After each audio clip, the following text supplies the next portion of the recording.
Hello అండి, welcome back to my channel. So first of all TSPSC 1:2కి select అయిన వాళ్ళందరికీ hearty congratulations and wish you all the best for your certificate verification అండి. So నిన్న మనం చూసాం provisionally 1:2 select అయిన క్యాండిడేట్స్ లిస్ట్ ఇచ్చారు. నెక్స్ట్ వచ్చేసి వాళ్ళకి సర్టిఫికేట్ వెరిఫికేషన్ స్కెడ్యూల్ కూడా ఇచ్చారు. 5th ఆగస్ట్ నుంచి 11th సెప్టెంబర్ వరకు టైం స్లాట్స్లో సబ్జెక్ట్ వైజ్గా డివైడ్ చేయడం అయితే జరిగింది. సో ఈ క్యాండిడేట్స్ అందరూ ఎక్కడికి అటెండ్ కావాలంటే టీఎస్పీఎస్సీ ఆఫీస్ ఉండిందండి, ఎంజే రోడ్ నాంపల్లిలో. అక్కడికి మనం ఏ సర్టిఫికేట్స్ తీసుకెళ్ళాలి, ఏమైనా సర్టిఫికేట్స్ మిస్ అయితే ప్రాబ్లమా ఏంటి, అసలు ఎన్సీఎల్ అంటే ఏంటి, ఎన్సీఎల్ లేకపోతే ఏం ప్రాబ్లం అవుతుంది అనేది ఈ వీడియోలో చూద్దాము. వీడియోలోకి వెళ్ళే ముందు నా వీడియో కనుక నచ్చినట్టయితే లైక్ అండ్ షేర్ చేయడం మర్చిపోకండి. ఛానల్ని కనుక మీరు ఇంకా సబ్స్క్రైబ్ చేయకపోతే ఛానల్ని తప్పకుండా సబ్స్క్రైబ్ చేయండి. సో ఫస్ట్ అండి మనము చెక్ లిస్ట్ తీసుకొని వెళ్ళాల్సి ఉంటుందండి. చెక్ లిస్ట్ అనేది మనకు టీఎస్పీఎస్సీ వెబ్సైట్లో అయితే అవైలబుల్ ఉంటుంది. ఆ చెక్ లిస్ట్ని ఫిల్ చేసి మన సెల్ఫ్ సిగ్నేచర్ దాని మీద గెజిటెడ్ సైన్ ఏం అవసరం లేదు, చెక్ లిస్ట్ తీసుకోవాలి. నెక్స్ట్ మనం ఏదైతే జేఎల్కి అప్లై చేశామో అప్లికేషన్ ఫామ్ అనేది ఉంటుంది కదా, ఆ అప్లికేషన్ ఫామ్. నెక్స్ట్ వచ్చేసి జేఎల్ది హాల్ టికెట్ తీసుకోవాల్సి వస్తుంది. ఒకవేళ ఈ రెండు కనుక మన దగ్గర మిస్ అయితే మనం టీఎస్పీఎస్సీ వెబ్సైట్కి వెళ్ళి అక్కడి నుంచి డౌన్లోడ్ చేసుకోవచ్చు, టెన్షన్ ఏం లేదు. నెక్స్ట్ వచ్చేసి డేట్ ఆఫ్ బర్త్కి ప్రూఫ్గా మన ఎస్ఎస్సి మెమో అనేది తీసుకెళ్లాల్సి ఉంటుంది. Next study and conduct certificates 1 to 7th class వరకు, ఎందుకంటే మనం లోకల్ క్యాండిడేటా కాదా, నెక్స్ట్ మనం ఏ మల్టీ జోన్కి చెందుతాము, ఎందుకంటే జేఎల్ అనేది మల్టీ జోనల్ పోస్ట్ కాబట్టి మనం మల్టీజోన్ 1కా మల్టీజోన్ 2 క్యాండిడేట్ ఆల్రెడీ మనం అప్లై చేసేటప్పుడు ఇచ్చేసి ఉంటాము. సో వెరిఫికేషన్ కోసం 1 to 7 study and conducts. Next వచ్చేసి marks memo and convocations of degree and PG.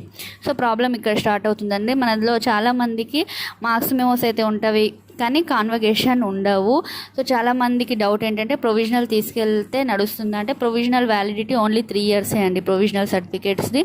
So convocation ఉండాల్సిందే. ఒకవేళ కాన్వకేషన్ లేనట్టయితే అప్లై చేసుకోండి.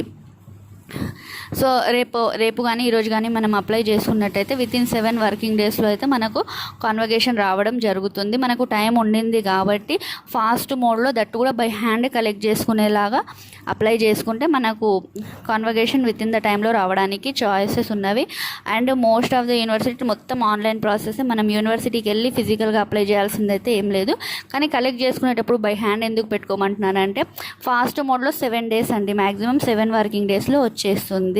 ఒకవేళ మనం బై పోస్ట్ పెట్టుకున్నామంటే ఇంకో 3-4 days ఎక్స్టెండ్ అవుతుంది. ఆ పోస్ట్ టైం 7 days ప్లస్ పోస్ట్కి టైం అనేది ఇవ్వడం జరుగుతుంది. కాబట్టి బై హ్యాండ్ అనుకోండి, వాళ్ళు వన్స్ కంప్లీట్ అయ్యాక మనకు మెసేజ్ కానీ కాల్ కానీ వస్తుంది, మనం వెళ్ళి కాన్వకేషన్ తీసుకోవచ్చు.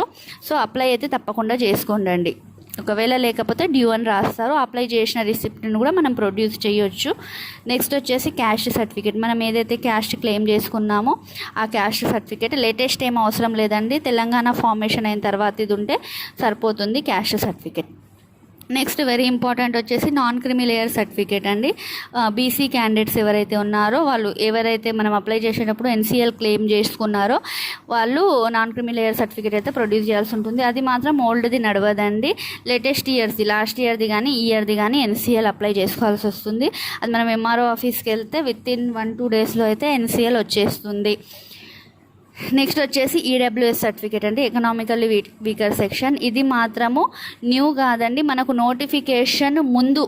నోటిఫికేషన్ ఏ డేట్గా అయితే వచ్చిందో దాని ముందు ఉన్న డేట్దే ఉండాలి. సో దాని తర్వాత ఇప్పుడు మనం నోటిఫికేషన్ వచ్చాక ఈడబ్ల్యూఎస్ తీసుకున్నామంటే అది మాత్రం చెల్లుబాటు కాదు. సర్టిఫికేట్ వెరిఫికేషన్లో ఈడబ్ల్యూఎస్ కోటా అనేది మాత్రం రిజెక్ట్ అయ్యి మనం ఓసీలోకి వెళ్ళిపోతాము. So very important, EWS notification డేట్కి ముందుదైతే ఉండాల్సిందే.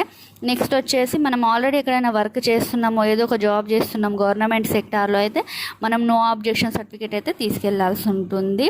ఇవన్నీ ఒరిజినల్స్ తీసుకెళ్ళాలి. Next 2 sets xerox with gazetted sign అని తీసుకెళ్లాల్సి వస్తుంది, గెజిటెడ్ సైన్ చేయించుకోవాల్సి వస్తుంది. ఇవి కాక మన ఫోటోగ్రాఫ్స్ ఒక 3 photographs తీసుకొని మనం టీఎస్పీఎస్సీ ఆఫీస్ నాంపల్లికి అయితే వెళ్ళాల్సి ఉంటుంది. ఇందులో ప్రాబ్లము కాన్వకేషన్ నాన్ క్రిమి లేయర్ అండి. సో రిజెక్ట్ అయితే ఏం చెయ్యరు కాన్వకేషన్ లేకపోతే, కానీ టైం ఇస్తారు. ఎన్సీఎల్ మాత్రం ఉంటే బెటర్ అండి. ఇంకా ఈడబ్ల్యూఎస్ కేసులో మాత్రము నోటిఫికేషన్ తర్వాతి డేట్ ఉంటే మాత్రం నిర్దాక్షిణంగా ఇక్కడ మనం రిజెక్ట్ అయిపోతాము.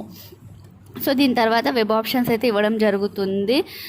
మీకు కనుక ఇంకేమన్నా డౌట్స్ ఉన్నాయి దీనికి సంబంధించి అంటే నాకు కామెంట్ సెషన్లో తెలియజేయండి. Thank you. Wish you very all the best. Thank you.